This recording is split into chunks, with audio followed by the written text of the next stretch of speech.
Kevin smokes. Let's go. What's up? Smokes. Come Chips. on. Chips.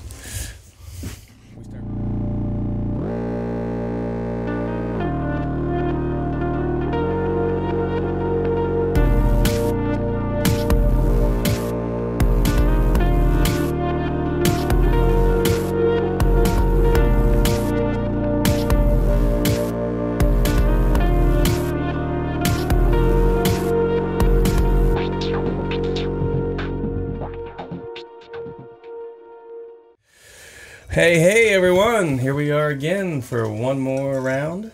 Cheers. Cheers. Cheers. We got the next episode of Breaking Glass. Episode 4. Is that what it is? Yeah. Yep. So yeah, my name's Kevin Beecher. I'm Josh Mazzei. And we got our really good friend here, Mike Fisher. He's joining us tonight and get us a little insight in his life. So yeah, this week we like to drink like we always do, and in honor of Mike, because you know he's super healthy and he wants to drink what are we drinking? Diet ginger beer. You're drinking diet ginger beer. He's drinking diet. Are you? Mm-hmm. I thought he was drinking LaCroix. Well, there's Tito's in there too. Tito's. Oh yeah, well, there's definitely Tito's in there. Yeah, so you're drinking diet ginger beer. He's drinking LaCroix, and I'm drinking regular. So basically, it's a Moscow Mule, but this is for us healthy, conscious people. Josh doesn't care about that. Yeah, I don't care about that. But it is a keto drink, right? Yeah, I mean, there's how many carbs is in vodka? I have no idea. You don't know? Not that many. I've been told it's good for you. So yeah. the ginger beer we drink, this Gosling, like I said, this stuff's like 0 carbs, 0 sugar, so you can drink this all day long and never gain weight. That's what I like about it. No, that's nice. I mean, we're probably always going to be drinking beer most of the time, but it's nice to have a mixed drink. I like a good cocktail. It is a little, I mean, drinking any drink with ice when it's snowy outside, I think is counterintuitive, but at the same time. It's definitely cold. It's snowing out right now at our place. It's snowing right now. So to get down to 0 like Sunday, Monday, which is ridiculous. I'm not looking forward to that. For sure. We also got a nice little cheese and meat tray, which is pretty awesome. Very nice. We got some supersada and some manchega cheese. Manchega, some sharp cheddar. Some good olives. Some olives and chocolate, So we're trying to be classy tonight. We're drinking out of these vintage 1960s duck cups. They all got different cups. I am the black duck today. What are you? The black duck. Black duck. Is that what this is? Black duck? Is that a real duck? Yeah. You're canvasback, right? Canvasback duck. And I'm mallard duck, which I just thought was actually a gender. I didn't realize a mallard was a type of, I thought it was mallards were the males. Yeah, I don't know that. Yeah, I don't know. I think it's a certain kind of duck. Yeah. Hey, Red, do you need a drink? He says no. We should have brushed up on our waterfowl before the show. Yeah, we don't know that. Like notes. But well, no. Anyway, he's putting up the video for the mallards. Look at this. So we're checking this out. I was wondering. I mean, I really did think mallards were. No, it's pretty much. Is it that green-headed duck with the? Well, I think that's the typical duck in this area, right? Just the mallard. There's green ducks. There's all sorts of ducks. Oh, there's so many ducks. Yeah, there's a lot of different ducks. Duck, goose, baby. Yep. So anyway, we talked about our drinks. Yep. And other than tasty. That, we're gonna get into. Yeah. Well, we actually one of the things we want to do is that we're actually excited to announce and give a shout out to our first official sponsor for the Breaking Glass podcast. Cheers. Woo! The Tie Pen. Yeah, man. Woo! Cheers. Tie Pen. Let's throw one up to them. We love Jim. The Tie Pen. Jim Ludlow. You have one of those? What's that? You have one of those? Yeah. Yeah, we got them right here, baby. This is what it is. If you're a glass blower, I mean, everybody uses a tie pen. There's a bunch of different tie pens. Jim's been doing it forever. Yeah, often copied, but never improved. Yeah, people might make them fancier, and they might charge $200. His is a good product. I mean, it's just a practical tool that a glass blower needs. Because it's for signing your glass. If you're one of those people watching the show that aren't actually a glass blower. Sharp tip. You get a little moisture to it. You sign your name, and people always ask how you doing that. But I mean, this is what we use, and his are just the best. Just they're quick and easy, and they're cheap. Very practical. Yeah. Again, it's just like it's kind of a standard tool for a glass blower that wants to sign their work. Having a tie pen's kind of essential, and there we go. Big shout out to Tie Pen. You can find them. I mean, almost every glass supplier carries Taipan. I mean, I don't know any. He's got it on the site here. Yeah. Plus, so. I mean, you might see this underneath the screen right now. You can get Taipan online. Looks like through Amazon right there. Yeah. But of course, anybody like Mountain Mountain Glass, ABR, anybody who sells glass supplies, pretty he much sells them to Taipan. everybody. Yeah, and plus, yeah, he uses a lot of those profits. Man, he does a lot of nice stuff. Yeah, for people. actually, I mean, it's Jim's actually one of the most kind people. He's always the first one to be like, "Hey, what can I do to help?" Yeah, yeah. And you know, he takes a lot of his money. He's built wells for like African children. I don't know, something. He did something like that the one year with all the proceeds. Yeah. He doesn't really keep a lot of the money from it. Yeah, no, the Taipan actually seems to serve more like philanthropic. Yes. Or not therapic. Yeah, either way, you know what I meant. But yeah, that's what actually a lot of the proceeds of Taipan go to. It's he does a lot of good stuff. And he likes to keep it on the DL, actually. I did talk to him tonight, and I was asking about that. He's like, I don't really talk about that. And so, yeah, just, I mean, he never, we don't want to overdo it. Yeah, but, he never, well, he never, he's pretty good about all that. He never tries to take responsibility. He's one of those guys that does nice things and doesn't ask for anything. Yeah, he's not thirsty. No. That's what we're saying. He's happy to just be on the sidelines, and it's pretty amazing. He's been pretty cool. He's been a sponsor for, of course, our event Melt the past few years, and he just really throws down. He's one year it was firewood, other times it's all these. He does that every year. Yeah. He always brings all the gluten-free bread, and cookies and desserts, and just gives it. You know, he doesn't ask for nothing in return. He's a nice guy like that. Sounds like a good dude. No, dude, he's an awesome guy. He's a super nice guy. I got to say, his Facebook is one of the funniest things ever. He has the best post on Facebook, hands down. Yeah. Like, he makes me laugh every time. Yeah. So a big shout out to Taipan. Thank you for your support of the podcast. And we know that it was just like once again, just another one of your goodwill efforts for the industry. So thank you, Jim. And just to say, later on in the show, we will be diving into the mailbag.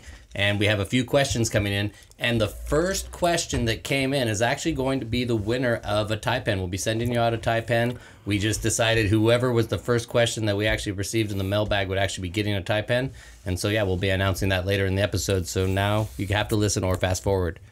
So there. And moving on. This week we got something pretty cool and a little different because, you know, a lot of times in our scene, definitely me and Josh, we're always talking to pipe makers. We're going to all the pipe people, and Mike's a different story than that. Mike's one of my old friends from high school even, and we went to high school together, but he's been blowing glass just as long as I have for the most part. I mean, we pretty much started about the same time. I went to California, and you actually went to Philadelphia to university. Yep, that was it 96. I think I went and hung out with some friends at Temple University. It was at Tyler School of Art in northern Philly. And it's my first experience actually lamp working out in the garage at Rock Lane. So giving a shout out to those of you who know that place. Did you have like previous, like were you doing art prior to doing glass? I mean, I was an art major in high school. And at that time it's actually major in something when you're 17 years old. But the cool thing is, like, I mean, we both went to school together, and we were allowed to, like, you took like 6 classes a day in high school, and you were always a big painter and all that kind of stuff. Yep. And then, like I said, when I went out to California and he went to Temple, and then, like, you know, it was like 2 years went by, and then we both came back to Chambersburg and ran into each other and was like, I'm blowing glass. Like, I'm blowing glass. Like, get the fuck out of here. No, you're not. It was like, no, seriously. It was like, that's crazy. So, and ever since then, it's been moving pretty good. And you started with furnace work, right? Like it's all soft glass, or did you start torching? No, I started on the lamp. Oh, okay. So making soft glass beads, and did a couple of hours doing that, and then moved to making borosilicate stuff in the garage at Rock Lane, and but then once I got actually into the curriculum at Temple, they didn't really have a lamp working or flame working shop, so it was all focused around furnace work. So that's where the direction headed at that point. So yeah. Had they had a furnace program for a while? Because I mean that's not something that a lot of schools have had for. I mean, yeah. Yeah, so it 96 is pretty early to have any type of glass. It was a small little shop, and then I remember when you were alumni, and then they shut that shop down because they built a brand new state-of-the-art one now. Yeah, they do. I mean, it's pretty state-of-the-art there. And their old shop was, 10 times the size of this little area. And it wasn't really big for what it was. Yeah. And, it was kind of rustic and rough. Yeah, and all the students built the equipment. Yeah. And, I mean, that goes back to probably the, late 70s, early 80s. Was there anybody on faculty that was actually a glass artist? Yes. Oh, okay. Yeah. Who was that? So, at that time, John Clark was the the manager of the program, or the whatever you call it, director of the program. So shout out to John. And we also had Mark. What was his name? Mark. This is a couple years now. So Kobaz. So he's a caster, large scale casted work, really cool stuff. And Dan Catrone, Venetian type glass blower, and pretty much led the studio stuff in terms of technical progression and teaching people how to blow glass. Yeah. And then my favorite guy, Will Dexter. And Will taught a off the wall kind of elective glass course where we just always were trying to push the limits and do something different. Yeah. So I mean, I saw Jeremy's putting up some cool pictures from us before that. You go back to some of those ones you had with the older soft glass vessels, and that's the earlier stuff that I remember you coming out of school with. You know, you're making the big round vessels with the flame work tops on them, like real crazy stuff. Oh yeah, so that's Will's stuff. Yeah, there. That's Will's stuff. Probably under the combined furnace and flame work, hot shop and flame work on the. Yeah, there we go. So, yeah, so a big thing for me was I was interested in flame working, and I was also working in the furnace and casting and cold working and doing about anything that we could learn at the school. Right. So the big thing for me was to combine furnace work with lamp work. And so, obviously you can't combine two different coefficients of expansion, hot, but for me, it was all about just benefiting from the aesthetic piece, the process, and what it has to offer. Because, you can see, you're achieving something in the tops of these pieces that would be really challenging in soft glass. Yeah. But you can achieve the scale in soft glass for these large. I mean, I'm assuming these vessels are pretty large. That right? black one there was huge. I mean, what's the size of these? Because, I'm assuming you're on the soft glass. That thing was pretty hefty. I mean, that was literally. 1.5 feet, 2 feet wide. Those are big pieces, especially even somebody who is probably pretty early. I mean, you're pretty early in your career at that point to be doing big vessels. Well, soft glass, they would just go big. I mean, Taylor Backus, where he worked, I mean, that place was known for that glory hole. I could fit inside of it. I mean, it was massive. At that time, I mean, that was 2002 when I started working at Taylor Backus with Will Dexter and a crew of guys there. And at that time, we had I think it was the biggest glory hole on the East Coast. Oh, wow. You could almost walk into it. So he was one of your instructors in school, and then he hired me. Then he hired you. Oh, well, that's great. Yeah. You were like their master gaffer for shit. I don't know if you call it master, but he did most of the work. I worked my way up. I started in 2002, and at that time, Rob Scavuzzo was working there. He had his company, New Day Glass. And Chad Moore and Brian Regan and a handful of other guys were there. Brian Regan, we've been seeing him a lot. Yeah, we know Brian. Yeah, and then as time goes on, things change. People move and move on and do different things, different projects. So we eventually I ended up at the bench and making a lot of the pieces, but obviously always with a talented crew. Yeah, and then Will there with his creative insight and kooky ideas, and let's do something bigger and crazier. They're still rocking and rolling too, man. Taylor Backus is still around? Oh, they're killing it. Oh. He's always doing stuff. Is Dexter still involved with it? Oh, yeah. He's actually been working a lot more, I see, because I follow them on Facebook, and he's out there working all the time now. Oh, I'm sure. Yeah. So, it was always really fun coming up there and hanging out with you guys. And great. That was my first really introduction into soft glass was with Mike. Mike would come up and hang out for a couple of days, and I'd come up and he'd just kind of squeeze me in and have me doing shielding, and and then he started getting me doing overlays and doing fun stuff in the furnace. And I got my start basically doing soft glass with you. So I mean, I actually owe a lot of stuff that I do from you because before you even did that, right out of college, you went to Italy and you stayed with Cesare. Yeah. Yeah, that's pretty incredible to go and stay with Cesare. I mean, we're talking about Cesare Toffolo. If you guys don't know, I mean, if you don't know, you should look him up because he's by far probably the best glass blower that I can one of name. The premier lamp workers in the world. Mainly vessels. I mean, all vessels, but his cups and everything they're amazing. Yeah, he's a really good artist. Yeah, what's one of his what's something signature of Cesare's? Would you say he has so many? I mean, I think Cesare's rooted in Venetian lamp working. He's I forget what generation, but multiple generations, and now his sons are doing great things. Well, him and Emilio Santini they can trace their family back. They have the oldest lineage in some of the in the oldest glass ones, blowing yeah. like field is people still doing it, and we went to Murano, right? I mean, he basically stayed there at his house. It all started in I think 2000. I went out to Pilchuck Glass School and I took a class with Cesare and didn't know what I was getting into at the time. I just wanted to get an advanced lampworking class. Okay. Met a lot of cool people. Had probably the time of my life going out there that year. Anybody And, from that class that you remember, like, who might still be around? Because sometimes that's gosh, yeah, not like anybody jump out. He said at that time. I remember you said Mike Plain, but he's That not I in was it. gonna say Mike Plain. Yeah, well, I mean, that was 2000. He's not around. No, I think when I went back to Pilchuck in 2003, and I definitely remember some names and some faces from that experience. But yeah. in 2000, first time I met Cesare, and then wrote him a letter. We wrote letters back then. And, Yep. Yeah, back then. What's a letter? Do you use paper? Yeah. Really? Paper. I was still trying to figure out email and all that. So, yeah, anyway, it invited me to come out and stay with him for 2 months.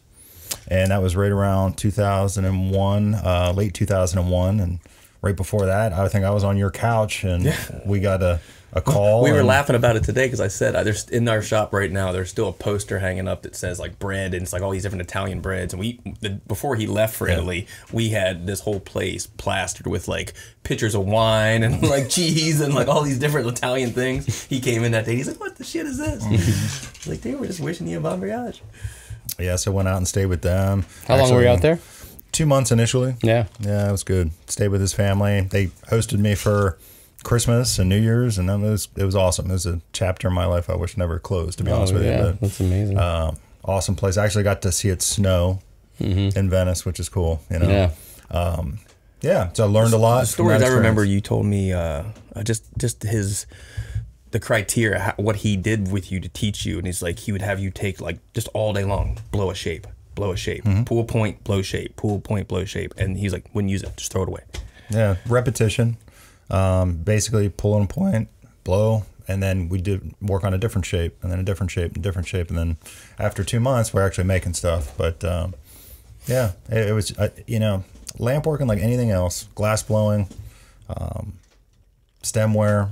It's all practiced. It's just a practice thing. It's like throwing basketball hoops, man. It's just over and over again. So, I mean, that'd be like for anybody who's trying to get into this or is improving on their skills, just repetition. I said somebody on Torch Talk today put a post up and asked about pulling points and all this stuff. And I sometimes I'll chime in and give my 2 cents. But I said, hey, if you got time, find a video on Cesare or Emilio and watch those guys. I was just like, because they're the guys that you're going to learn from and see how they're doing it. And if you could follow that, because like when you got back from Italy, I mean, I was already pulling points and stuff like that, but I didn't really get into cups until 2003 or something like that, 2002, whenever Pipe Dream started. That's when I really got into cups. And basically, I mean, you kind of showed me how to make a cup the way they do it. I mean, when you came back and I saw how you were doing it, and back then jacks and diamond shears, like you didn't use that in flame working. I mean, it just wasn't one of those things that most people did in flame working. Everybody was making just whatever. They had the little makeshift tools. Like you have to spend reamers. Yeah, I had I had to spend $600-700, and I was like, back then, $700 when 2000 was a lot of money for me to drop on 3 tools. And I saw you doing it. And I think I bought my first pair of jacks up at the 2000. Corning. It was a cheap pair. I have them still somewhere. They were $50. I was like, $50 jacks, no shit. And I bought them, and I used those for like 2 years. Then we kind of modified them down at Taylor Backus for me to make them a little more sharper and a little more straighter. But they weren't the nicest, but they worked for a while. Bartender. Oh, you're out. Yep, he's out. Let me top you off there, champ. All right, thanks, man. Because that's what I'm here for. These guys are treating me like I'm some celebrity or something. Here's a random question. I'm like, what torch were you working on in 2000 at Cesare's? Was it like something that was like an Italian custom, or was Herbert it Arnold? Herbert Arnold? Oh, really? Herbert Arnold? That's what Cesare works. 40 millimeter. No way. Even back then, wow. Yeah. And he actually Like to this day, you don't work. Is that your torch of choice if you could be working on something? Or Carlisle, I see on the CC, Herbert Arnold, Carlisle. Yeah. I mean, I don't have much experience with the hotter torches like the GTTs and stuff. So there's a lot of knobs for me there. They weren't even quite out back then yet. Huh. They didn't come out until... Oh, yeah, there weren't GTTs until probably more like 2000... I don't even want to say. Actually, they were probably out, but just weren't popular. They were, but the they first were. time I saw GTT, I was still working at JBD, which would have been '99. I remember when those guys worked for you had a for Carlisle Bethlehem, before me yeah. because when I started, I was working on a national for a year, and you got your Carlisle, and I'm like, son of a bitch, you got a Carlisle. I was like, that thing's sick. And then I actually went to the order mine, and then I remember the day I got mine in the mail, I called him on the phone because I opened it up and I was like, what the fuck is this thing?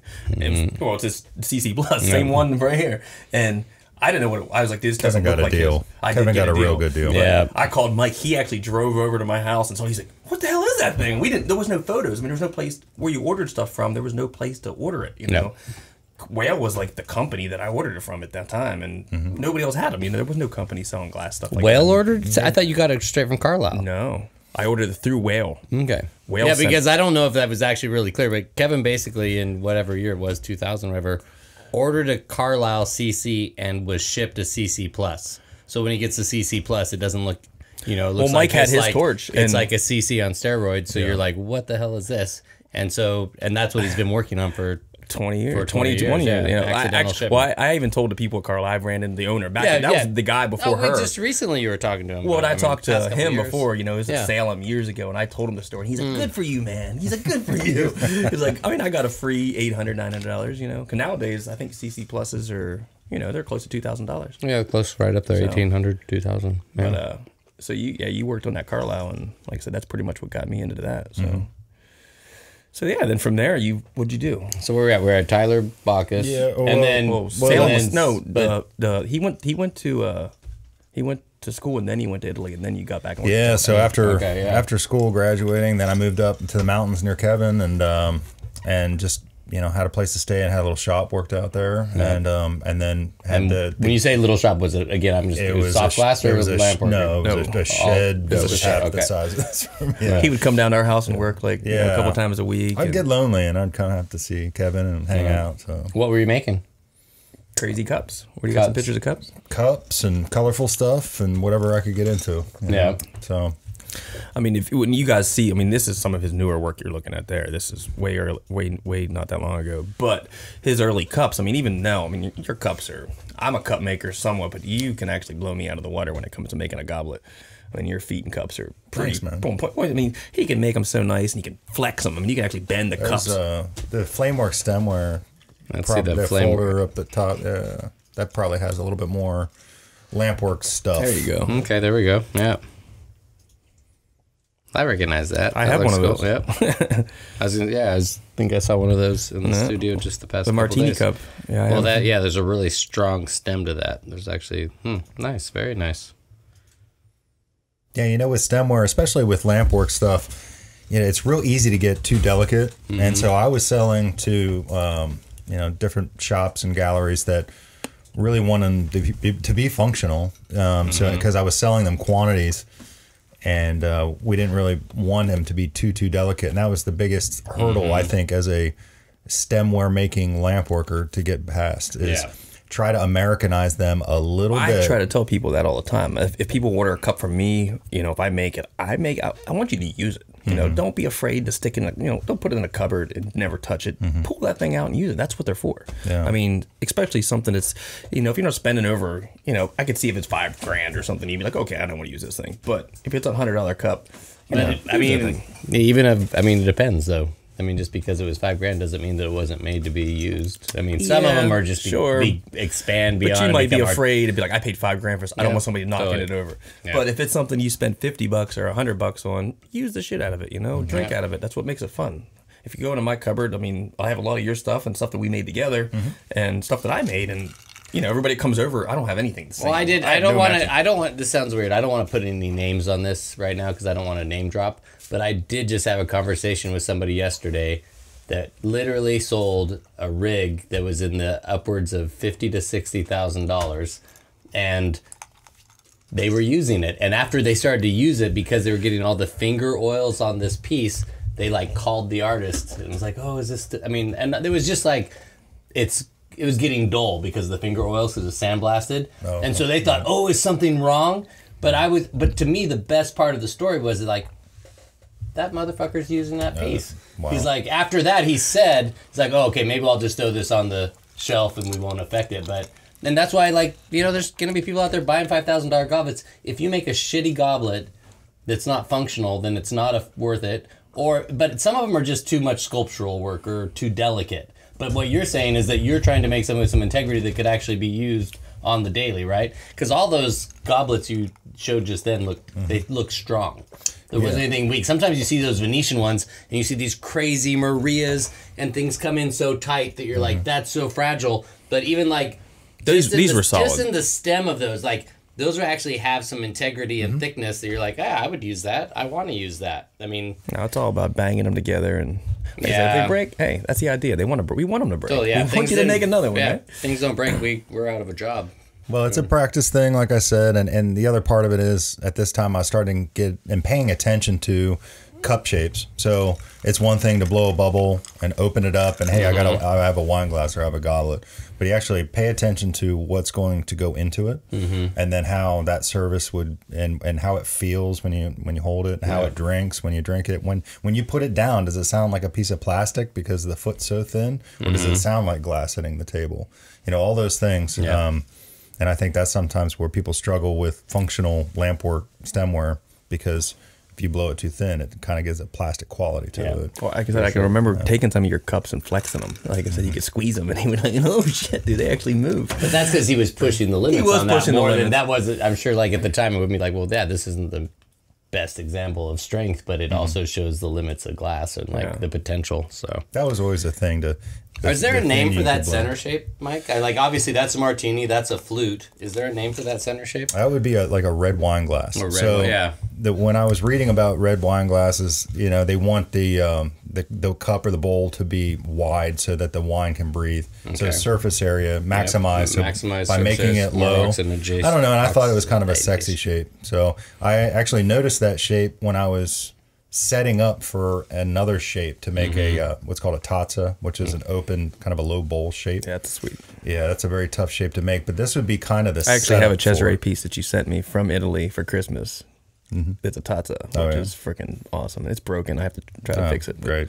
It's the bubble's still there. Well, he back then. That's actually an interesting story, because you told me his shop was so small back then. Now you've seen his shop now. You've seen videos and pictures. He built a brand new shop that's big and awesome. But on Murano, like you said, that's pretty expensive, you know, because it's such a small area. His shop before that was like, it wasn't that big, you know, it was a little shop. Yeah. And his kilns were so small that a lot of stuff that he did back then he glued together. You said he would make stuff and then he'd put it glue. He had some pieces where he had to. This is before a lot of the tubing color came out, so he actually had a really neat airbrushing booth. And he would airbrush his pieces, sandblast them. But they were fired on enamels, so it's not like just taking something from Michael's. I mean, it was a fired on enamel, and he would put it in kiln, and he would spray it, kiln it, so it'd fire on. And but then at that point, you're only left with an option of assembling it with an adhesive. Yeah. But not to say that, you know, dude glues all his stuff. That's not. No. I'm saying, but we're talking back then when he said he. Well, he was doing it by choice. That's the thing. He could have probably done those with the right kiln. He could have done those without. Possibly, with the color selection. Yeah, with the color. Yeah, I mean, there's a limitation to color now. It's very different. Back then, I think when I was there working with him, you know, he was thrilled. He ordered. Remember the little square sticks? Oro sticks. They were like this big, and they were like rectangular. The gun mounts. The gun mounts, yeah. Is that from what televisions, electrodes. They were electric. Yeah. But and he was excited about those. Well, just getting some sort of color other than. Do you remember what did he do with those? Red. The blue, yeah, totally. Yeah. Well, there was no color. I mean, there was just no color. Mostly blue for him. And red, and like that's all you had back then. They're not quite them. They're just like little chips. There you go. They're gun mounts though. Yeah, there you go. Yep. I've got blue ones over there. They're a treasure. This drawer right here is actually just like extinct colors that I don't use, which is silly, but yeah, I don't use anything in that drawer. I just have a bunch of rare colors that you can't get anymore. When you came back from Italy and stuff, I remember when the gas conference was 2000 or was 2001. I think it was 2000, wasn't it? I think it was both years in different places. Well, I mean, I'm talking in Corning. In Corning, but we went up to that, and like you were his TA, and he made. And this is honestly, and I'll give him credit all the way for my experience. And I make a lot of chains, and I've made a lot of chains, but I saw Cesare do it, and I didn't see him make the chain. He brought him. He brought him, and he made this dragon goblet with dragon with the little chains going across the two heads, and I just saw him. I was actually outside the window. Mike was like right beside me, and this is like during the gas conference, so it was a huge event at the time. And I'm just kind of watching, and it was like, but I just saw that chain, and I went home from that, and this chain was tiny too. It was a little teeny weeny chain. I'm like, I gotta make a chain, and that was 2000. I started making them right after that. I mean, I really started focusing and trying to figure out how to do it. And, yeah, but I owe that all to Cesare, just seeing him do that. He was the first person I've seen with a glass chain. So yeah, after that, what'd you do? Next. Next. All right. We need Mike. We actually need Red here bringing up some videos for us, some pictures. Bartender. Everybody needs a new drink. So it was college, then Italy, then Taylor Backus, and Taylor Backus again. Fantastic experience working with a lot of talented people that came through there. Yeah, some of these drip bowls and drip faces that's that we an made. amazing piece. Really. We're talking, we would make maybe 2 a day. Well, just scale wise, these things are this big. 86 pounds, Yeah. 90 pounds of glass, 5 gathers on a 3-inch pipe. If you know what that is, it's a lot of glass. Yeah, we had a lot of fun. And actually, this picture here, that's the Kodak Theater in Rochester. Hollywood. That's where they have the Oscars, in right? Hollywood. Oh, these are but this is when your own company though, right? Well, no, this is when I first started Taylor Backus. This is the project they were finishing as a casting project, and so anytime you see the I don't know what all the fancy shows are, the Oscars, the Emmys, or everything whatever. held that demands Chinese theater. So these glass pieces. So the experience at Taylor Backus was awesome because it wasn't just colorful glass, You like guys made sculptural Super stuff. Bowl trophies and like We had a lot of scale trophy of the work, a lot and of architectural Yeah. stuff. And, That's amazing. just Will was a really unique personality, and he would find these jobs, man. It was cool. But every year we would do trade shows, and we'd show up with this big scale stuff.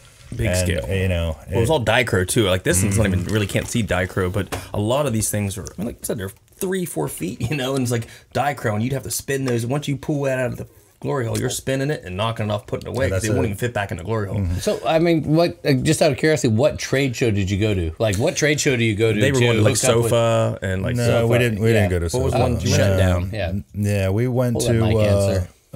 we went to what at the time, I don't know if these shows are still there, but the Rosen show in Philadelphia. Rosen show, yep, that's still there. So And- that's where you got like these accounts with the Oscars and things like that. Was through there. Probably not that, but our gallery feed. So there would be galleries all over the country that would order, and then we would ship this work, through Taylor Backus, whenever they needed it. So a lot of Will's work was aquatic. It's a very liquid looking glass. Yeah. So we had a lot of like Florida kind of. I saw his work. Yeah, Like, we went to California we went to La Jolla. Hawaii, and What year was that when Sean got married?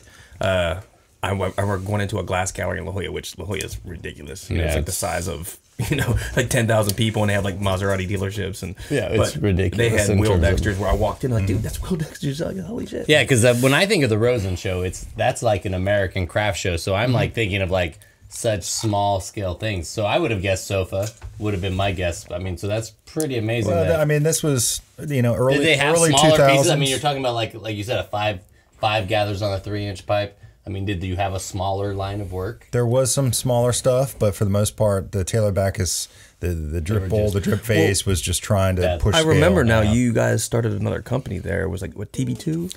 I remember that. That's What was and that's that when called? Was that that's right? when Was that- Etta Betcher got involved, and love Etta. She's still the gallery manager there. She spilled a beer on me at your wedding. As soon as we walked in the door, I was wearing a freaking tuxedo. I walk in the door, and like as I walk in, like she just spills a whole beer all over me. I just like, let's do this. It was like, it was pretty good shit. Yeah, she's a fantastic human being. But, yeah, so they started TB2 because they realized a lot of the artists that were coming through That had makes- other if ideas. You put that and- together, yeah, TB2, Taylor Backus 2. Part I two. did the math. I got it. Dude. Yeah. So, yeah, so we did that for a little while, and so we would do the Rosen show, and then we would do the ACC show in Yep. Baltimore. Yep, And we totally. kind of just bounced back and forth between those two, and then everything else was seasonal because there was a gallery there. Right. So we were able to capitalize on gallery sales, Christmas, all the seasonal stuff. This was in Boyertown. Pennsylvania. It's real close to Reading and like In between Reading and Philadelphia. So Yeah, a lot of cool projects there. A lot of, I mean, you worked there for what, 8-9 years? 5. Was it that long? Yeah, it was 5. 2002 to 2007. So in 2007, you'd already been working glass though for what, 12 years at that point? You said 94, 96? About 10. About 10 About years, 10, you know, if you count school. Yeah. Wow. I thought So you went from there, you worked at Taylor Bacchus, and then that's, I mean, that'd be kind of the next step into like, Kevin's, I mean, I've heard about them, I've heard about it from Kevin, I've heard about it from you, but you kind of actually went in the same direction. It's almost like you tried to be a Taylor Bacchus yourself. You went on to some big projects, whether it was your spirit mounts or the tile project that you did. Here we're looking at tile. We're looking at tile those right things here. were like, you kind of stepped away from that to, did you leave it to do your own things, or did Yeah, here we go. Put it on this. Yeah, so what was your drive for I that? just I kind of wanted to start a family and have my own studio and you know just kind of grow as an artist and as a person.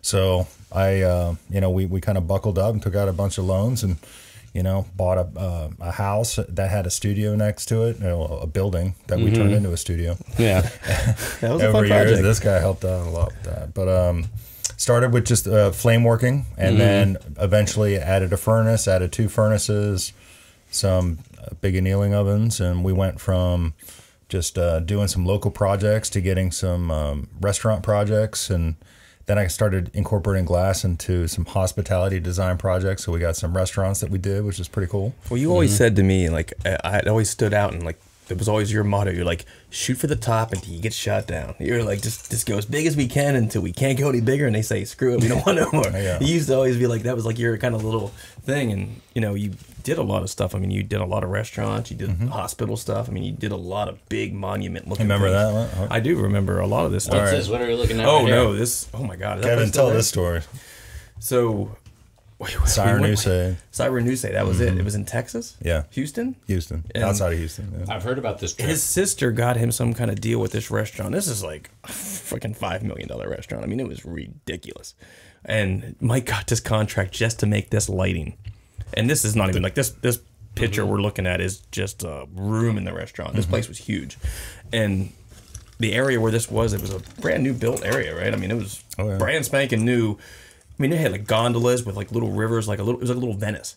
And it was in Houston. I mean, when we got there, I was like, wow, this is insane. I mean, they had their own security force for this town that was just like all right on golf carts. And the restaurant itself was just nuts. And we got down there, we had to like get all these things ready, drive them to Texas in this trailer. And at that time, we were just trying to get it together. It's like, hey, we got to pay our bills. We got to move and get this shit happening. They're shutting the gas off. Come on. Is it the same restaurant? No, that's a different thing. That's the tile work. But anyway, we drove down to Texas. It took us like, 3 days to get down there? Yeah. We made like, 50, 60 of these lights. And he did the soft glass pieces, and then Boro worked all these big, long tentacles, and then UV glued them together, and then sandblasted the whole thing, and then oil painted them. So they were all different colors. Oh, is that where the color's coming from? All right, cool. And we sold like 50 of them. And the guy put us up. They paid for the hotels. They paid for your travel. They paid for us to eat while we're there. The guy had multiple restaurants. Yeah. I mean, he had a crazy restaurant there that he gave. He's like, just go down there, just tell them who you are. They'll give you anything you want. It's like we were in there just drinking and eating, and the bathroom had like a secret passage to push the button. Oh, I remember the book. There's a bookshelf that popped out. That was where the bathroom was, and it was a cool place, man. That was a crazy experience. Road trip. Yeah, we went to New Orleans and all that stuff. So this is a local restaurant here. This is the Bistro. This is one of our favorite restaurants in town. I always talk very highly about them because they have awesome food. But you can see these glass tiles down below, which Mike built the entire bar himself. You know, woodwork and everything. The countertops, which, like you said, he's multi-faceted. You know, he's pretty well-rounded as a craftsperson. But he went through a whole phase where you were making this glass tile. So what was that? Yeah, that was an idea that stemmed from remodeling a house. And my wife and I did a fireplace where I put up this stone veneer, this stacked stone, and I was like, wow, how cool would that be to do like a backsplash or something out of glass stone? So then I went on to make some graphite molds that mimicked stone textures and brick textures. I still have some here. Let me grab one just so we can show. Yeah, we even did some that were like wood grain too. Okay. So we're actually making glass wood planks. Yeah. And so, but using them for like tile applications and such. So yeah, here's one of these graphite molds he would make. That was an early one. This is real early. You handed these like before, you would hand them all, but like this one was multi-purposed. Yeah, you could different shapes. fold it around, and we cast. He would, you know, we'd ladle the glass into it and smooth it out and make it by the square foot. Yeah, these projects you took on are incredible. Like I've done, I mean, me and my family had a glass business for years, but I can't imagine taking on, like, this is architectural. I mean, this is like such a large scale. Is that's at the metal place, right? Yeah. Okay. Yeah, So yeah, Sunset. what was that company? You called that DeVere? DeVere. Okay, That was DeVere Elements, yeah. And we had a group of people that were involved with that, and we actually developed a distribution network from Vermont down to South Carolina, primarily East Coast. We had a few West Coast dealers and a few in and around the Vegas area. And so we had, you know, sample displays set up in their showrooms. That was insane. You You went like crazy on. I mean, if you go into a place like Lowe's or Home Depot or something like that, and you see like the big stone displays, and that's you could pick your patterns and all this stuff. He would make these sample displays with glass with these patterns, like 1 square foot. Yeah. And then he'd have them, and every store had to have all the different places. had So to, yeah. he would make like 40 of each tile, like displays. And I would he had to build at them least, all nice. yeah. I remember when you did all them, it was like, wow.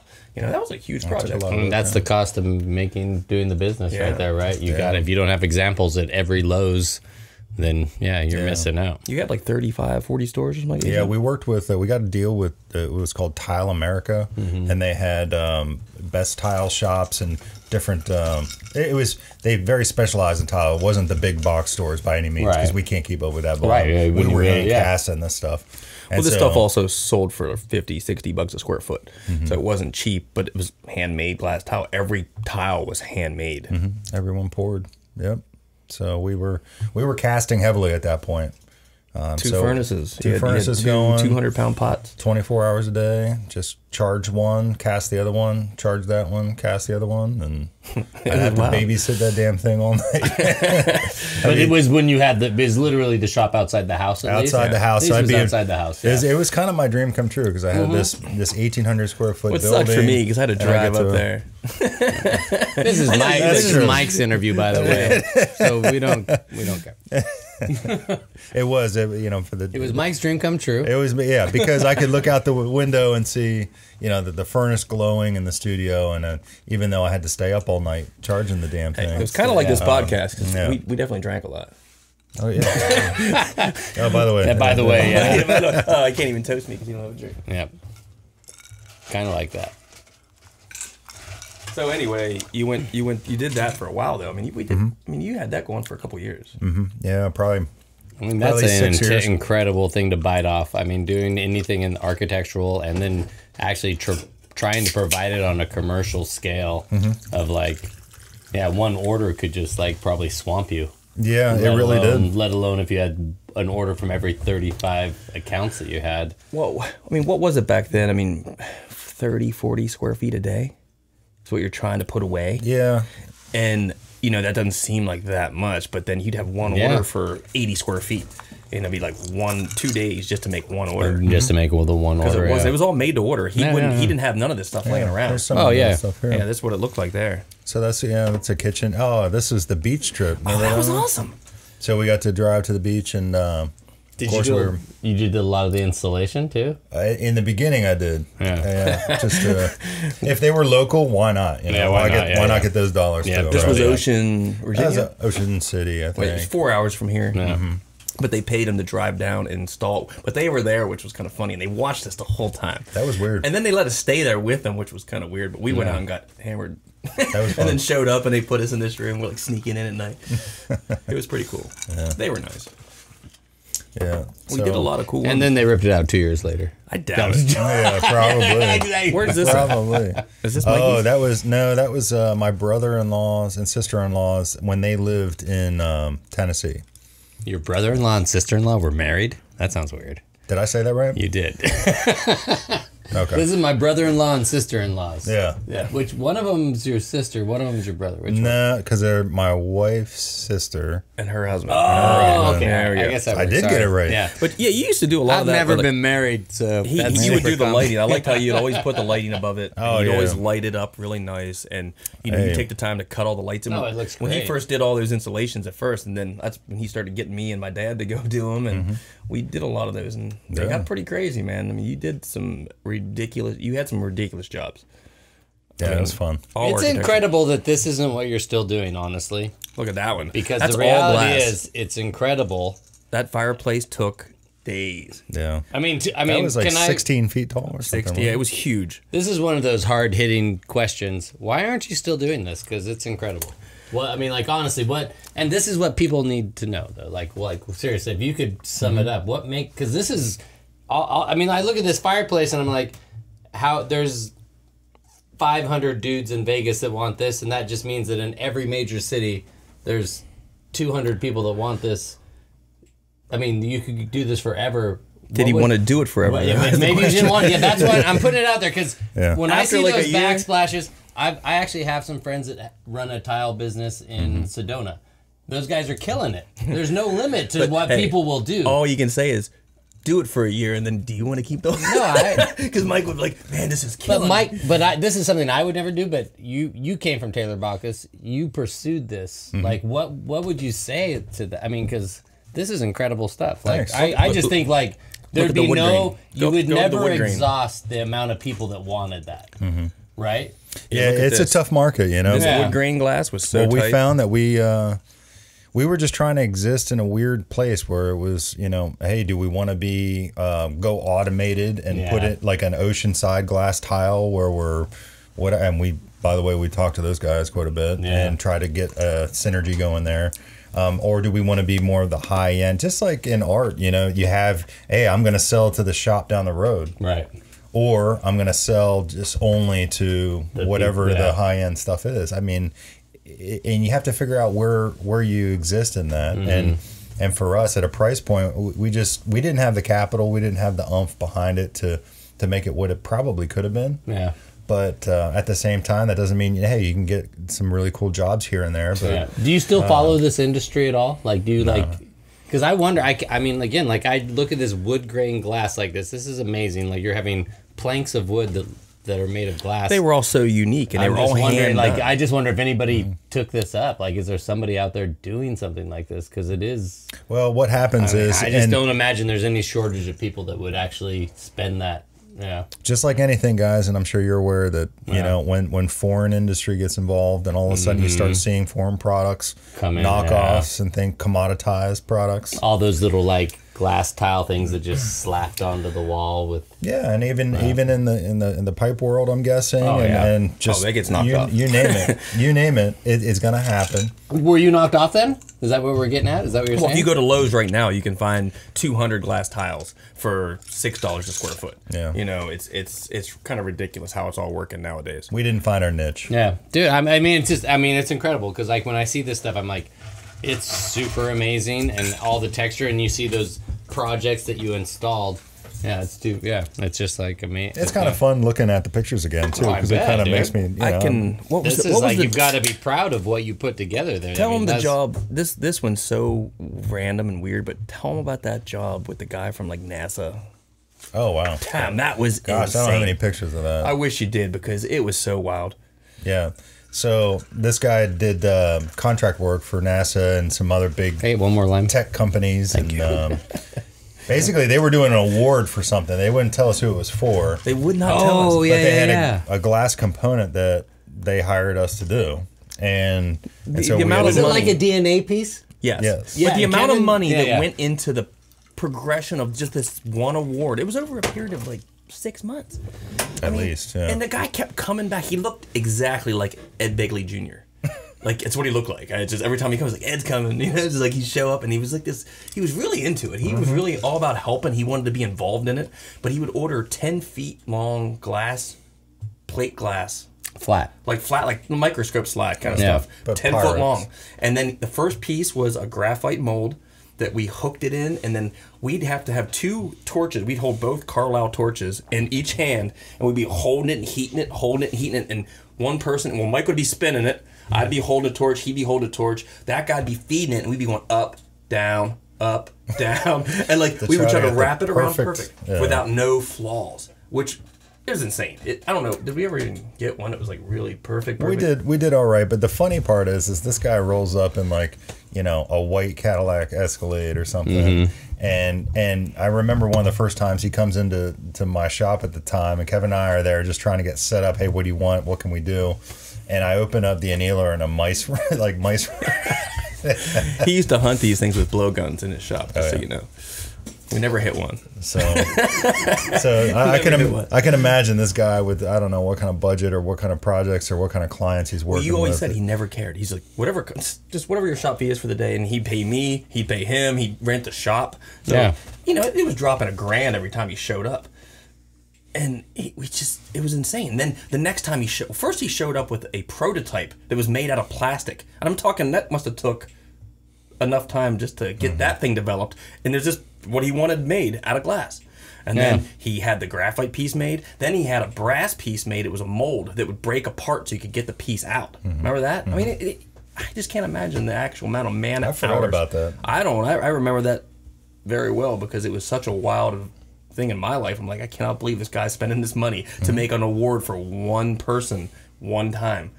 And driving up. And driving up and driving back. And I mean, he said he made like rockets and shit. I have no idea what he did, but he always said he worked for NASA and he was doing something with that. He contracted with people like that. Yeah. Weird niche stuff, man. So then I know a guy that made satellites, and that's all he ever said. He just wanted to tell you, like, I make satellites. And it was fucking annoying.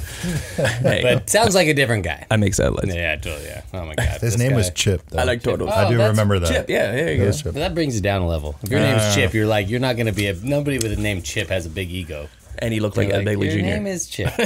So, you know, he likes solar. Well, good. Well, I can't blame him. I think Ed Begley does. He's into solar. So, then what was it? Spirit mounts, right? Next. Spirit mounts. Oh yeah, my gosh. so we got on here. How's working with other people? Oh jeez, I'm terrible at it. I don't believe really. I would think you were good at it. I just always imagined that it's the people around you that aren't as good at it as you. Well, thank you. My entire gut instinct says like you're probably actually very reliable. Everything I've ever seen about this guy is like I'm reliable. I come through. Yeah, just don't let the glass fool you. I suck at life. All right. No way. I don't believe it. Did you have like 3 jobs? Yeah. Just a little breakdown. This son of a bitch went to the National Guard when you were 35. You got in 34. the day before the cutoff, or 2 days. I remember being up at your house and like you're like, I gotta get this thing in. Like my cutoff's like Monday, and like you got accepted Friday or something like that. Yeah, enlisted in the Army 2 days before I turned 35. Would you like some more, John? So yes, I would like some more. That was the next chapter after glass. Was the Army? Damn. But before that, I was just giving a shout out that he's in the military. Let me get you some of these olives. I'll take some olives. This cheese is awesome. And he's also, he also runs our local town. We have a council for the arts, which is basically a thing that brings art into the community, and it's a pretty big thing. And you do a lot of cool stuff with that. And then you also have a regular job, which is crazy. And it's like you work all the time. You're nonstop. Plus, you have 2 kids. And what's your regular job? I can't talk about that. Okay, that's fine. It's not that sexy. That's why I don't want to talk about it. Let's go back to the glass. Okay, we're going back to the glass. Yeah, we're just getting a little Let's actually. Well, I just want to say this is actually the first. I've heard about spirit mounts for years. This is the first picture I've seen of one. Okay, it's wild. And it looks like a moose. Well, they would fit any kind of deer or animal. It's like for deer or moose or. That doesn't really answer my question, but fine. Yeah, I think that one is actually one of those what am I trying to Are say? those fake antlers? Yeah. No. They would get them from the farms. Yeah, the These are farms actually that Todd's, right? grow the big deer. That's who. Our buddy Todd Dunlap was our shop mate. His dad had a deer farm, and he brought. Those look like moose. I mean, those are so wide. You have another picture of this? Those are like wide paddle. That's all you got, spirit mounts? Yeah. Oh shit! Sorry. No, I'm telling you, like somehow it tells the whole is story. like some international secret. I've heard millions of stories about the investors, about how this is a 6-part mold, it costs so much money, you're never going to be able to get another mold unless you pay this much money.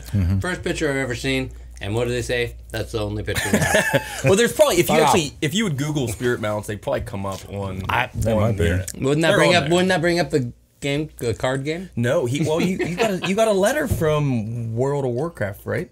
for a cease and desist because he used the name Spirit Mounts for their thing, and that's one of the creatures. Which like our producer horse. is the biggest dork in the world when it comes to WoW, and you would definitely attribute to that, right? There it is. Yep, there we go. So there we go. There's a website still out there. Oh, that's World of Warcraft. You don't want that, dude. I'm fine with that. But they definitely sued him. They tried to sue. They sent you a letter. They sent me a letter. They told you to stop. I was like, okay. I remember that, dude. That was hilarious. We showed it to the attorney that helped us form the LLC, and he was. And just like, in case it didn't come up yet, basically the idea again. So Mike's done all these jobs, and the thing about Spirit Mounts again, nothing that any individual person would like. Oh, I'm going to do this. But the concept is that they were going to allow hunters to take their antlers and put them on glass skulls because and why I mean, like, well, if you're in, like, we're in Pennsylvania, Yeah, people around here are psychopaths with hunting. You know, they hunt, they kill, they like to mount their crap. Mike came up with this really cool thing where they got a mold from Blockhead, Blockhead engineered the mold. Seattle, Seattle, Washington, and they make molds, and you know they CNC them and stuff, and you got a three part mold they built. So you had to take the skull. But it was a skull of a deer, right? Yes. So that's the thing. So that's why I said this is weird because that looks like moose. They are moose antlers, or Okay, on a deer skull. Antlers. are they deer antlers or moose antlers? Those are the deer. moose antlers. Okay. Wow. But the idea was you could put the whole idea for what you wanted to do was keep going and getting different skulls made and getting different molds made because the first one was just a white-tailed deer. Yeah. And then the first, like, the things we can't find a picture with the white Again, tail. I have to admit, this picture's pretty cool. I mean, it is like that glass skull, and then this. Well, and I like the fusion of like natural and like the glass material. It's a great concept. You went through the whole process. To me, just of, seems like another such an. He needs a drink here. He went through the whole. It just looks like this money concept, especially because those hunters they're willing to. Anybody that's passionate about what they do will spend the money. Of course. Well, so a regular guys- mount costs $350, $400. Yeah, so if you're That's just- a real deal. Yeah. Like a European mount. Yes. Yeah. And so you would go through the whole process, and you would get, you know, you literally make these skulls and sell them to people, and then you could have them mounted, but you'd sell a kit. And the kit We were working towards a kit. We went to some taxidermy shows down in Louisiana, and my family was helping with this project. And we tried a couple different avenues. We talked to, again, approaching the big box stores. Thank you. And it's just, where do we fit? Are we going to go high end? Or are we going to go? And at the time, the big thing was these plastic skulls. If you're not going to actually have the European mount, like the deer skull boiled down and hanging on your wall, right? Is the do-it-yourself kit was a plastic skull. So that's where this kind of idea came from. All right, well, glass is a higher end, more valuable material to honor the animal or whatever kind of bullshit you want to come up with. But it looks good, and you take your antlers and you can put it on it, and we hooked it up with lighting, and you can make it whatever color boards you for the want. back. So this is one of those things that people could buy the skull, then just mount their own antlers. So you skip the whole taxidermy. Or you could take it to a tax, whatever you want to do. Or he sold the whole kit that you could buy just the skull. You could buy the skull with the light. You could buy the skull with the light and the backboard. And he had it set up with everything. You know, he was like, you had your option. It could be a wall mount. It could be a desk mount. And it was all different prices. And I actually think there's something kind of really, attractive rather than just like the taxidermy for like fake head sitting on there, like a glass skull and antlers actually has some appeal to me. What was there was a TV show. It's like two raw materials that come together versus just like this, like I'm faking it with a half of a deer head on my You wall. got approached by that one Right? TV show. I don't know, that's With me. We talked to Knight's taxidermist up in Alaska who were doing a TV show for the History Channel or Discovery at the time. And we met with them. I can't remember the name of the gentleman who owns that, but they still have a phenomenal business up in Alaska, where they do a lot of Mounted Alaska? Is that what Is it that what it was? Something like that. It was a show on TV. I can tell you what, I spent like 15 minutes of my life trying to find your episode, so I don't know what it is either. We didn't really get anywhere with them, but they did give us some guidance on how to bring a product like this to the market. And to be honest with you, a lot of it is just some good old boy stuff that people weren't really. Oh yeah. Hey, wait! I can buy a new gun for the price. This is niche. We made hot pink ones. We made pink ones. We made blue ones. We were like, he's like, we got to make them for the hipsters in like the stores in like Atlanta. Like we made all these different colored deer skulls. Yeah, that sounds like a terrible idea. I don't agree with that part. It quickly shifted from all right, the good old boys, and we're gonna mount some stuff to all right. Now this is the new like niche studio apartment thing, and Yeah. I don't know. Yeah, it's hard to compete against those cardboard ones. Have These you were seen cool. those ones? Just the cardboard antlers? No. No, yeah, it's a hipster thing, but Is it? it's gonna be hard to compete against that. Oh, I imagine. But I just think that I imagine there's a ton of hunters that would love to do their antlers that way without the cost of full taxidermy. I would imagine taxidermy is It's actually about, no, same price. Really, same price. Honestly, to get a regular mount, if you're gonna just go to a local taxidermy guy, they're gonna charge you $350, $400 for like a really nice mount. That I would kit you think sold at was least. like $325. I don't remember. It was in that area. Similar. It was like $325, and you could get the skull, the light, and the mounting board. And then the tops of them had like little areas pushed in, so you could glue. Was it glued? Or? They had stainless steel Stainless steel, rods. so you could screw them in. You just drill out the antler. So yeah. Yeah. But it was a kit. You bought the kit.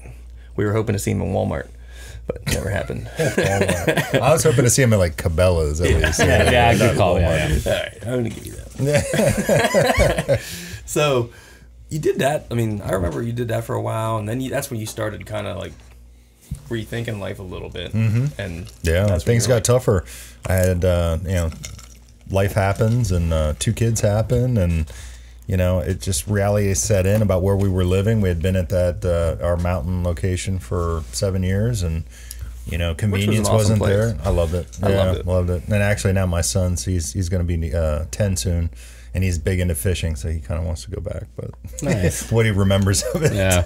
Yeah, But you guys up there was such an awesome place, and it was up in the mountains and super secluded. I mean, if you didn't have 4-wheel drive, you weren't getting there in the wintertime. I mean, it was That's the dream, though, to have a studio like that. Yeah, I mean, it really was. I mean, It was really big. It having was a 60 foot by a 50 secluded foot. studio. I mean, Yeah. 2 furnaces, Yeah, glory can't beat that. hole, all your kilns, plus you had a cold working studio, metalworking. I mean, you literally Sandblasting. did it all. I mean, you used to do woodworking, metalworking. I mean, you did a lot of combination. Nowadays, I mean, that's where you're at now. I mean, you did the Army, you did the National Guard, and then you have a job now, but you're also getting back into it now, which is Right. cool. Which is what I like about it, because you haven't been around in a while. And we miss you, and we want to see you get back into this, because you definitely have a different vision than most artists I know.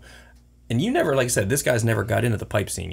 If he would have got into that, I think he would have been like a next level pipe artist, because he would have probably just approached it kind of like Well, it did help pay for college. it did. Yeah. It did. There you go. But you always Well, you have. There's no doubt that you have the skill set for it. That's what's incredible to see the type of scale projects you've been doing. even if you 15 if you could bring that to to the pipe world right now, because 15 there's years such ago, a revenue when he there, was it'd be making, pretty he would go to amazing, shows yeah. with us. He'd come along to festivals, and he would make some pipes, and they were just always so much different than all of ours. Mm-hmm. They weren't just your typical. He was always doing weird shapes and freaky stuff. Back then, this is before, obviously I was always making like straight hammers and sidecars and stuff like that, and his were always like horny and weird and did all kinds of funky stuff. And he always had that kind of eye for it. Horny and weird. Horny and weird. That's There you right. go. Hashtag horny and weird. No, Mike's just intense. That's his whole thing. Yeah. That's his nickname. That's what I hear. That's what you say. It's to this day. It's been like 15 years, and your name's still intense in my phone. So, Mike, you've been off you've been off. How long have you been off the torch? Kind of, would you say you're kind of getting back into it right now? But or do you feel like you never left glass, or what's your? No, I think it's like riding a bike. I mean, I'm working on some projects right now. Looking forward to some new work coming out, and it involves mixed media. So I'm starting to get into wood and some exotic wood stuff.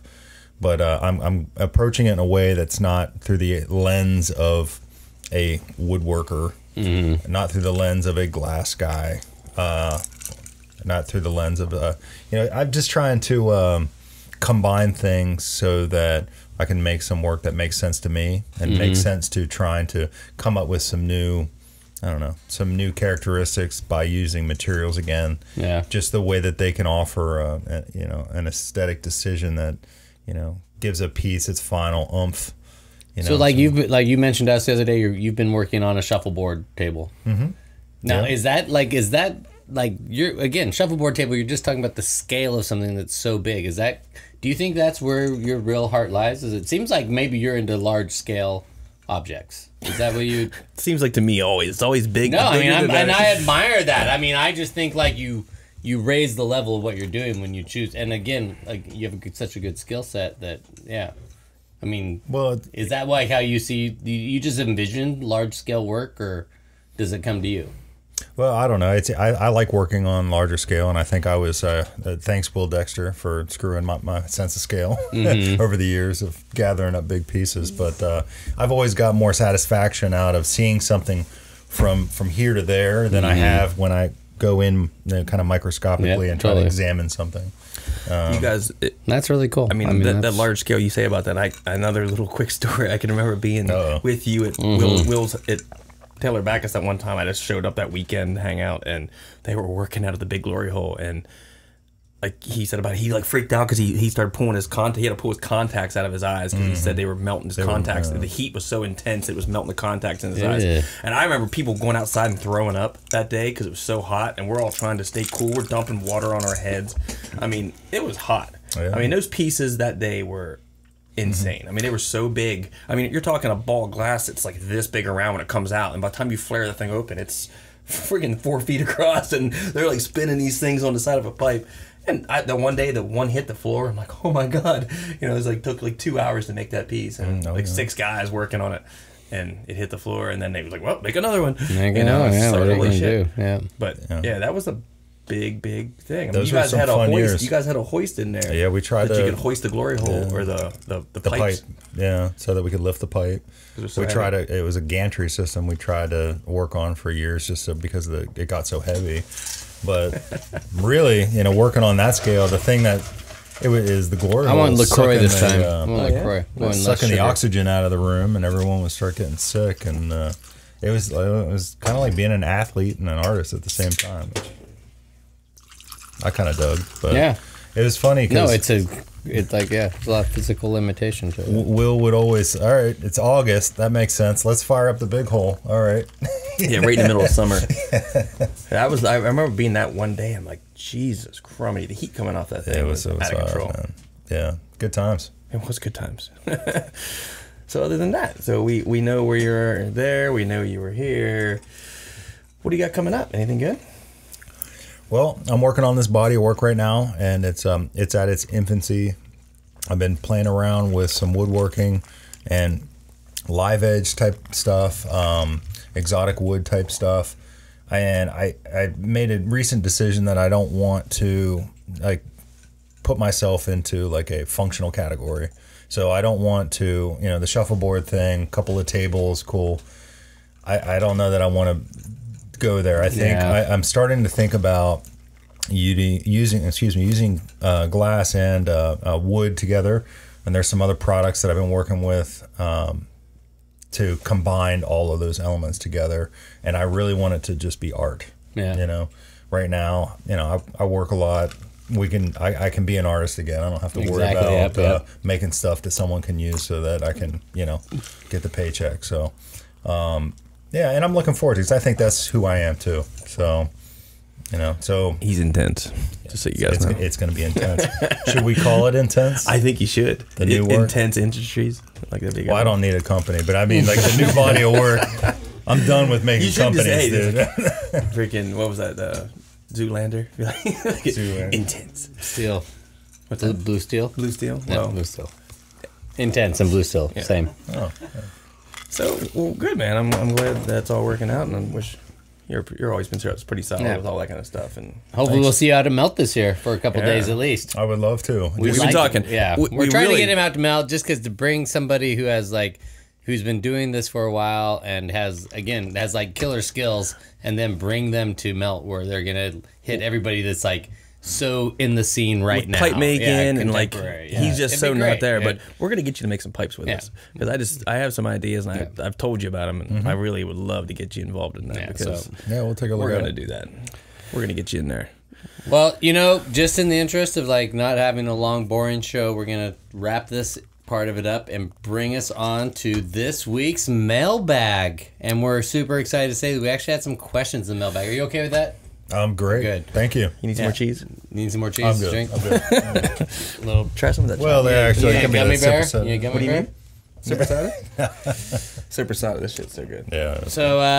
So we actually got some questions in the mailbag this week, and we're also going to say that Taipan has sponsored the very first question that we got in the mailbag. The person that sent the first question to the mailbag chronologically is going to receive a free Taipan. Who is this? What's that person? Patricia Clune. Patricia Clune. Oh, bam. Well, thank you for Patricia. Excuse me. Well, thank you, Patricia, for asking, sending in a question. And the question is, what's the biggest marble you ever made? And I guess we'll all answer this individually. She also says Well, that's the second question. So the first question is, what's the biggest marble you've made? Now, does that count as like for Mike? We're gonna all it could be ask soft glass, individual. soft Yeah, I glass, don't or care. Boro. If soft or hard, I don't care. How do you like your marbles? No, they soft. Just or they the hard? biggest marble you've Have ever you ever made a marble? Yeah, Yes, I have, but it was kind of small. yeah, No, probably not No as large judgment. as what you guys have done. Actually, I think mine was 3.5 inches. woo, 5.5. See, fuck Double you. Carlisles, cross-firing. Your arms aren't that big. They aren't that big. Well, I made it with my brother. I didn't have to do much of the work. Yeah, it was a His team brother effort. did Yeah. all the work. As a group effort, yeah. It was back and forth. And the funny part is, I made it for a guy in Eugene, and we had actually gone to school together when I was in the 3rd grade in the Philippines. You do have that Yeah, big he ass. got a hold of us, and like somehow we were like, oh, we went to school together back in the day, and he ordered. You do have that big 5-inch marble mold, don't you? Yeah, I do. You got. We'll have to use that. We Yeah, should that's make it. something. Totally. But yeah, So, 3.5 for me. So thank you, Patricia. And for your second question, it says, also, at what point do you see art transcending craft into the pipe making community? What makes a pipe art?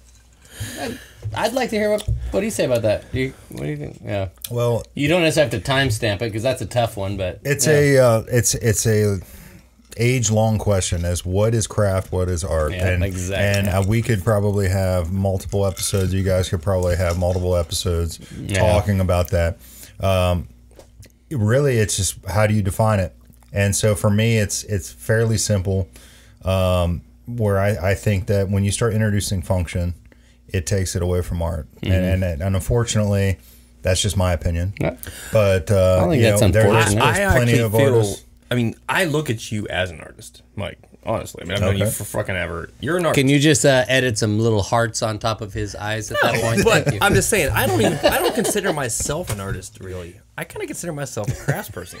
I just do. I always have. I always tell people ask me, like, I'm more of a craftsman. Like, I blow glass, but it's more of a craft. Yeah. You always had these visions of things, like you just do things. Like I said, you approach things differently than I do by far. And you're always like a big, grander scale, and I'm always just like trying to make a functional thing. And I think that's a different. I do think that's a different. Same thing. I don't think pipes to me. I mean, they can be art because there again, we made a piece the other day with all the underwater stuff, and that's your sculpting and that's your art. But I'm just kind of building it and putting it together, and I kind of put myself into craftsperson. Mm-hmm. I kind of think you're more of an artist than I. You know, I don't consider myself an artist. No. I consider myself a craftsperson. All right. Well, here's my take on it, real quick, Patricia. Patricia. So this is the deal. A pipe. Can we call you Patty for short? I hope so. can't assume that, but this is the deal. Like for me, art is that a lot of these things like pipes have become ritual objects, and at some point, an object transcends this. Like this is a ritual object, is something that you use every day that loses many meaning. Like a fork. It's like at some point, eating was like. I mean, eating's still important, but I mean, you discount like the functionality of a fork versus like if somebody made this like beautiful engraved metal fork, you'd be like, well, that's a piece of art, but I really just use it to eat food. And that's kind of the thing that's happened with pipes. Like we've gone through this transition of pipes where like, oh, well, these pipes are for these special moments where we're like, you know, recognizing something to an object where it's just like, oh, well, we use this on the daily. I wake up and we wake and bake. We use a pipe. It doesn't really matter what you wake and bake with. But then now we have people making pipes that take 3 weeks to make, and they're hundreds of thousands of dollars. And so it's a very, I mean, I don't even know that was an answer. In fact, I'm pretty sure it wasn't. Hey. But I will say, good question, Patricia. Next. And so the next question. And so wait, Patricia, we're going to be sending you a tie pen. Oh, yeah. She was the yeah, first one. You're the winner of the tie pen this week. And somebody send that question next week. We'll have a different answer. Yeah. All right. Hey, you're getting a tie pen. You're getting a tie pen, Patricia. Next, we got... Salvatore Genovese. What? That was the next question? Hold on. When will we see Josh Mazzekin feature classic Carlisle? You know, we've never done a class together. We should. I'm going to predict 2020. Will they let us make a pipe there? Oh, yeah, absolutely. All right, 2020, Salvatore. I'm just going to guess 2020. Where'd Joe Romanowski go? You missed him. There's one back there. You missed it. Whoa, it's not on there. Oh, shit. We're out of luck. Joe, you don't know. Calvin Alderette. Ooh, here's a good question. And this one's for Mike, actually. It looks like it says, Mike, I'm having trouble photographing, videoing my work for display online. What is the best way to capture a marble or other spherical objects on film? A good camera. Good camera. Photo's hard. No, lighting with glass is everything, guys. I'll preach this to the day I die. It's just like everything that I know about it is lighting is everything with glass. Period. A lot of backlighting, right? I mean, you would do a lot of. It depends. No, we don't. It depends. No, Transparent versus opaque versus something else. And you sometimes guys, backlighting can make things look dark these days. Yeah. I mean, lighting is everything. So work on your lighting. Yeah. And nowadays phones and things are doing really good things, but work your way into the camera. But work your way. Figure out the lighting first. And well, I guess what I have done a lot of photography of marbles. What I would put out to you, what was your name? Calvin. What I would say. Be really considerate of your light booth because spherical objects reflect so much. What really bothers me is when I see a marble and then I can see the dude taking the picture and the things around him. So be sure to use a lot of diffusing light on a marble because a marble has such a clean, glassy surface that it's going to really reflect what's going on. So I know I have a lot of filters on my lights. Yeah, a lot of filters, a lot of things that diffuse the light and that block the background imagery that can be reflected on a marble. But yeah, marbles are actually... I would actually put marbles up there with the most challenging thing to photograph. Especially UV. Yeah. You always see those lights on the UV And light. so often a marble is compromised by depth because you might be trying to photograph an optical quality of a marble, but the problem is that the focus point is on the very surface of the marble, so you don't get the depth. So some of the things that are going on out there too are people taking photos that actually take multiple photos and layer them so that you can get the very surface shot and then combined with the shot of depth, and then in one static photo you'll actually get a better quality. So it helps to be tech savvy. And my other advice, do some research. Yeah. Come on. What am I? The answer to all these photographic questions? No, I'm not. So yeah. He can answer any question about vodka. Yeah. Boom. You want to know something about vodka? Yum. Is that all the questions we got? Well, hey, and just a reminder, but we really love those questions on Mailbag. And look at that. Somebody random like Patricia might win a prize, and you could be the next person that wins a prize. $17. Yeah. So our favorite question from next week will win a tie pen. Okay. Yeah, or the next episode, yeah. So we're going to be judgmental. You send a bunch of questions in, we're going to be like, you're good, you're bad. We're going to pick the best one. That person wins a tie pen. Yeah, our producer doesn't think that's a good one. And a sticker. Yeah, and a sticker. And anybody else who sends in a question before next week will also win a sticker because we don't want you to feel left out. Yeah. Yeah, there you go. So we had a questions? No promises on that. Is that a question? Okay, what's it say? Randy Johnson Everett. Oh, we got another question. You read it. Go ahead. That's a lot. I don't want to read. Holy shit. Randy Johnson advertises on YouTube the Climate City pot furnace. Do you guys know anything about this product? Maybe even a first-hand user. I wonder if its efficiency, lifespan, and generally more about it. Holy cow. This is like a serious question. And then coincidentally, he added a Climate City pot furnaces link at the bottom. I'm kind of questioning this. Mm-hmm. Sounds like an ad to me. Yeah, it sounds like an ad. We're going to revisit this one later because we're not certain. I think that was like a product plug. So we'll get back to you on that. All right, where's our itinerary at? What do we got left? That's it. So I think we're gonna do the giveaway next. Oh yeah, giveaway. So our buddy Mike here has generously donated this awesome soft glass. This is all soft glass. It's not Boro, but it's one of his gripper, cups. You can Donut grab cups. this thing. Is that what Donut you're calling cup. it? Sure. Yeah. No. Oh shit. I didn't. I'm not. This thing holds. I'm not trying. I thought that's what you said earlier. This holds a lot. Well, I was waiting to hear some sort of a witty name for it because a donut. I mean, Well, I would have said vagina cup then. Oh, Yeah. Yeah. Like the fister. You had a couple little curls here. kind of a We could get vagina fun. cup, but I like it. That's a selling point. It fits nice. You can hold it all the different ways. There is, I think, an image of it full Yeah. of beer. That might Oh, there might be help an image on the thing that we to can really see. sell it. Well, Yeah. and then the other thing I beer want to say is that, glasses. Mike, you were saying that you imagined this for black and tans. So if you poured this right, pour Well, a no. black- He's actually Hey. made them where they were solid across, and then you could pour the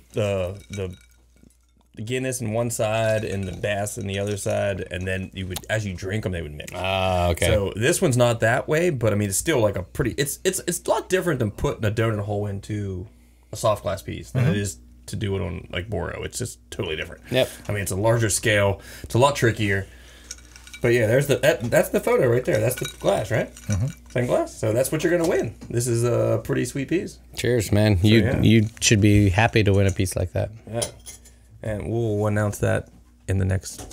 We actually have from the last episode. We had Paul's piece, which we just did that episode Tuesday. So we're letting that run for a couple days. And that's What's the contest for Mike's cup?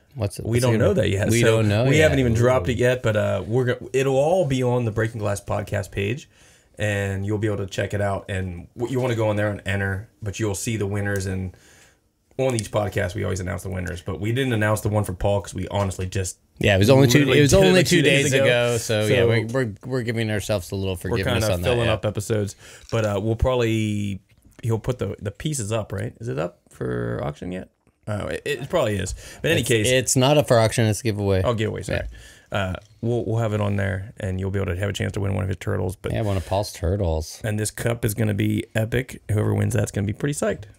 Yeah. And we'll have to decide how you're going to win that, I guess, at some point. Yeah, we're not with the people. Yeah, we'll figure it out. We're, You're good. we're playing this all by ear. Trust us. Yeah. Trust us. It'll be fun regardless. We got your back. The first winner was already pretty much picked, so we got that the other night. Congratulations, Yeah, winner. it was like number 28. Yep. His name was Number Steve. 28, Steve. Steve. Good job, Steve. Good job, Steve. Good job, Steve.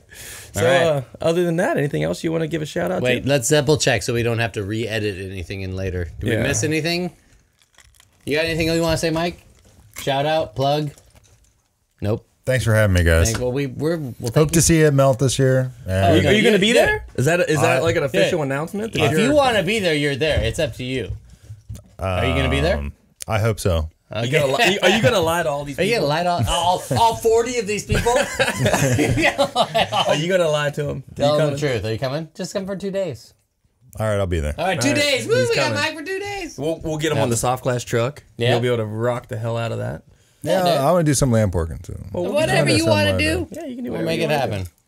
He's there. Actually, I'll put you to work. I'll put you to work in the kitchen. Oh, yeah. Sweet. That's He's probably like, where I sweet. belong. All of Kevin's friends love working in the kitchen. they all want to come and hang Were out. you even in the kitchen? Exactly. I was never in the kitchen. Darren told me that the other night. He's like, I never even saw you in the kitchen. I'm like, motherfucker. But in any case. All right, good job. All right, well, everybody, cheers. It was a One more freaking drink. great- Give me another fresh drink. Well, you This drink is that. This was water We're done. done. We're done. We'll Cheers. keep drinking afterwards. But All right. thank you, Mike. And thank you all you guys. guys for tuning in. That's Thanks for the water. questions. Thank you. and Very good drink. We'll hope to see you on the next one. Yep. And See you then. Cheers.